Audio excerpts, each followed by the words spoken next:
Hi everyone, Hungry Reader here. Happy New Year! Happy 2014. This is my first video of the year.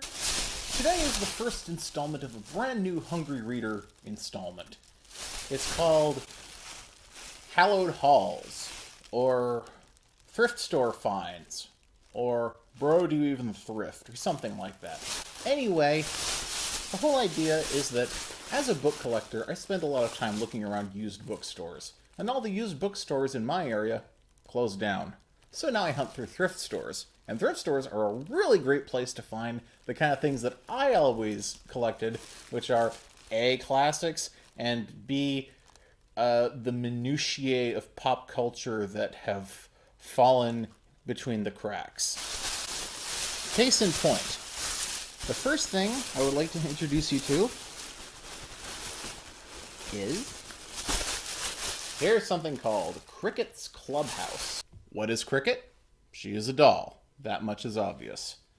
Not that you would know from the inside, which depicts Cricket as more or less just a little girl. It's an activity book with instructions on how to do activities like make a bowling set using rolled up index cards and pennies, how to make a mobile, how to make your own jigsaw puzzle by cutting up magazines. Mom and Dad will like that. Ironically, these are just supposed to be girls, but they actually look more like dolls than Cricket herself does. And I think Playmates was really trying to push the idea of Cricket being, a playmate herself, a kid sister. Anywhere you go, she's gonna go. When it comes to classics, I tend to either pick up copies of things that I've already read to death, like how my copy of The Hoople's Horrible Holiday that I used in that video was actually a copy that I borrowed from school, since my own copy had literally been read to death. Well, I didn't literally kill it, but among other things, it had been played with by a cat who is now 15 years dead, so... when I buy classics that are, 1, classic, and 2, not the edition of a classic that I had before, or 3, I'm sure I have a copy somewhere, but I can't find it, so why not get another? That third example, right here. The one in the middle is the Green Kangaroo. Now, if you haven't read this book, well, it's really short, so you don't really have much excuse not to. But it's a very simple story about a middle child who has a hard time standing out with his older brother and little sister always demanding so much attention. And then he finds a way through it by being not the star of the school play, but the running gag of the school play. The whole point of the Green Kangaroo is that the story has nothing to do with it apart from the kid just hops through and someone will say, "Well, who are you?" And he'll go, "I'm the Green Kangaroo! Hop, hop, hop, hop." This absolutely delights me. I would love to see a play that actually included the Green Kangaroo. The other classic I bought was a newer edition of Charlie and the Great Glass Elevator. Now, if there is anyone at all who is watching this who actually read my old blog from 2008, you'll remember that I'm a big fan of this book, that I've always felt it didn't get nearly as much attention as it deserved, especially compared to Charlie and the Chocolate Factory, and especially compared to Willy Wonka and the Chocolate Factory. Now, I'm one of the kids who actually read the book first, so the movie was pretty disappointing. And, there are just so many weird things in it that I can really see why Roald Dahl hated the movie so much. Of course, he hated every movie based on anything he did. And E.B. White really hated the Charlotte's Web movie, the animated one from the 70s. And Norton Juster hated the Phantom Tollbooth movie, so I think it's kind of a given for authors. So if you've written a beloved children's book, watch out. But my edition of Charlie and the Great Glass Elevator, before this one, was the one that had the old illustrations. And since Roald Dahl's death, they got his old friend Quentin Blake, well, old business partner at least, to pretty much illustrate every book of Dahl's that Blake hadn't already illustrated. So this does look very different from the version that I'm used to. And of course, Quentin Blake is an absolute master illustrator. He should be. He's the president of, like, the Royal Art College or something. I'll have to look up the actual college but he is an absolute maestro with a line, and it shows through in these books. You know, he absolutely loves the subject matter, and it shows. In this one, here we go. I love his rendition of the three old ones who are confined to bed: Grandpa George, Grandma Georgina, and Grandma Josephine. I love how he draws them all looking like walnuts with gaping eyes, which makes it all the weirder in this book because this is the one in which Grandma Josephine gets aged up to 300 and something and ends up reliving her whole life where she saw Abraham Lincoln's assassination. If you haven't read this book, you really should. So, do any of you like manga? I remember CardCaptor Sakura as being something that my then girlfriend was big on trying to tape. Yeah, remember VHS tapes? That was what we relied on before TiVo. There was an anime based on this that aired on Saturday morning. Yeah, there used to be cartoons on Saturday morning, too. It was a different time back in 2000. I never really got around to watching this. All I remember was making fun of how bad the dub was and how bad the opening credits theme was with the CardCaptors of the Clow. Let's get hyperactive now. Blah, blah, blah, blah. So, you know, when you're at a thrift store and you could pick up books for 25 cents, this is a good deal. But what's really depressing is that I was one of those anime kids when I was like 16. That was in the mid-90s. And so I was there when anime took over the world, and now I'm there watching as it slowly deflates, as now you can pick up your VHSs of Ranma, 10 for $1 at the thrift store, and now you can see all this manga. What did this cost?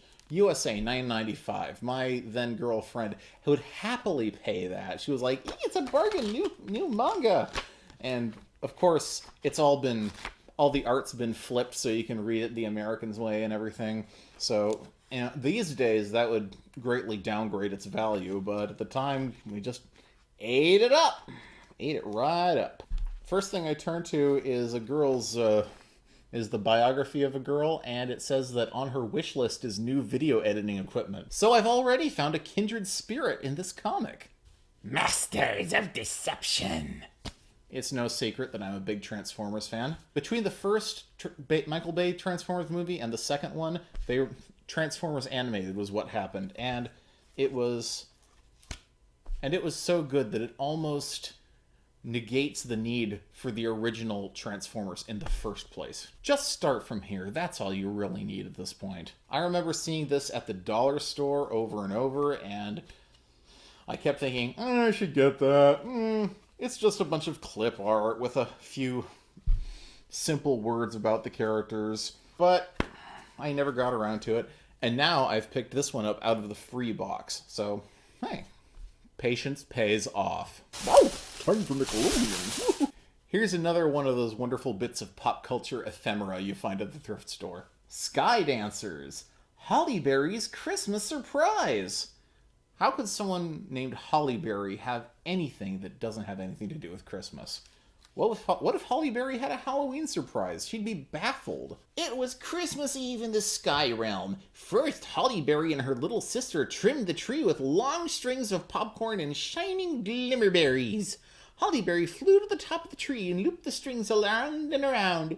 "Oh!" she said when she was finished. "I'm a little dizzy." Oh, we never learned what her sister's name was. Interesting. Oh, and they have a Pegasus named Pegasus. It ends with her getting a puppy named Surprise. Puppy Surprise? That was a whole different toy line, wasn't it? But here's the big surprise. Look what happens on the last page. Suddenly it's a pop-up book with a weird stringy gimmick that barely works. And she's missing one wing, which makes it even weirder. It's like she's spiraling out of control. Ah! As I recall, there were Sky Dancers, and then there were Dragonflies, which were basically the exact same toy, except the Dragonflies had weapons, so they were a boy's toy. I love marketing. Marketing is so fascinating. Ooh, here's one of the best things I found. What was I scared of? Yes, it's a Dr. Seuss story, and it's one of the ones... It's from one of his his and other stories collections, probably the Sneetches or Yertle the Turtle, one of those two. And it's the one where the kid keeps encountering the spooky empty pants. I don't know about you, but that absolutely terrified me as a kid. The whole point of the story is that he's scared of the pants and he keeps meeting them, and eventually he figures out, well, one, the pants can't hurt him. They're just empty pants. And two, they're just as scared of him. I mean, and the pants have a reason to be afraid. I mean, what if he puts them on? They might not be empty anymore. Wrapping up the books, we've got easy costumes you don't have to sew. This is one of those things that I'm sure I would have absolutely loved as a kid, and I would have, begged my parents to go to the thrift store and get me sheets and stuff so I could make all of these. So, I don't know. And then run around dressed as a tomato and terrible photos that would haunt me for the rest of my life. Some of these costumes are a little peculiar. A stuffed tomato. Notice the big box on the tomato's head. I guess that's to be the stem, I don't know. A lot of these costumes are based on wearing a big stuffed suit. Like, here we have a fat mouse. No, I'm not a mouse, I'm a fat mouse. Get it right! This is probably my favorite of all the costumes. A monster lobster. Or mon-lobsterler. A robot. I think I actually saw a short film cautioning kids not to dress up as robots because it made it really difficult to go around on Halloween. I guess for a costume party it's okay. Instructions on cool hats. I may actually use these in future episodes. Also, mixing and matching your costumes so you can be a bumblebee, or the Statue of Liberty, or a fat clown. No, I'm not just a regular clown, I'm a fat clown! And the category of things that aren't books. This is something that I absolutely couldn't resist. I saw this record album at the thrift store, and I immediately knew exactly what it is, thanks to, Wikipedia and getting way too curious about references from old Bloom counties from 20 years ago. This is a Jim and Tammy Faye Baker album, and it stars these two puppet characters, Ollie the Dragon and Susie Moppet. And if you want to get a good look, Susie Moppet is very obviously Porky Pig with some eyelashes drawn on. There's almost no attempt to hide that. But they actually sold Susie Moppet dolls, and you really have to wonder why Warner Brothers didn't give them the lawyer smackdown over that. Also, what's with this title? Oops, There Comes a Smile. I can kind of understand how, a smile might be completely accidental if Jim and Tammy Faye were in the room, but actually, I haven't listened to this because who the hell has a record player? But I looked it up on the internet and I listened to it, and I'm actually a little bit impressed with Tammy Faye's voice acting. I mean, Susie Moppet has a really obnoxious voice, but it's a distinctive voice, and if she hadn't taken the route of cheating people out of money and getting air-conditioned doghouses, she might have had a decent career as a legit voice actress, and it's kind of too bad. R.I.P. Tammy Faye, you could have done so much better. Also, if she were a voice actor, we wouldn't have to see her face. I'm bad. Finally, we have the weirdest thing in this whole collection. Here's the video. Bug Bites, an Ant's Life.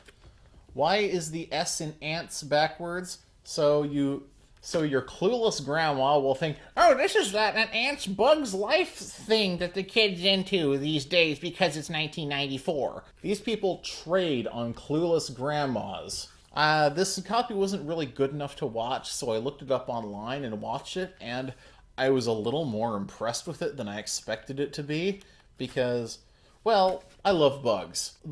Every plot point in this story was based on actual entomology. The main characters were 4 ants, and all of them were female, and they were all sisters, or were they? Because one of them was very, very transparently evil and clearly not sisters with the other 3. And it turns out it was because she was one of those red ants that starts a colony in the black ant nest, which was a really clever thing to build a movie around, and actually something I've been thinking about doing myself. Another amusing thing is how much slang the insects used in the story that was actually biological things, like they don't want a niche, they want the whole ecosystem. Things like, oh, all the ants talked like old Jewish grandmas too, which was a weird touch. Also on the back you will see this caterpillar character, and the caterpillar has a weird moment where he's pupating, and well, he starts pupating in front of the ants, and they're like, ew, he's doing it in public, as the caterpillar rolls around going, spin, spin, spin, spin. And you start to feel like you're really seeing something you shouldn't. But to be fair, they're bugs. They are driven by instinct, and instinct has to be what makes you happy, otherwise you wouldn't do it. So pupating must feel really good. I never really thought about that until now, so way to go, An Ant's Life Bug Bites. Oh, it's titled Bug Bites on the VHS itself, but when you look at the video, it just says An Ant's Life on the front, so you know where the money was. That's it for whatever I title this looking at stuff I bought at the thrift store show. You could just think of it as a sort of vlog, or you can think of it as a sort of limited new show. We'll find out in future episodes. See you again! Thanks a lot for watching, and keep reading.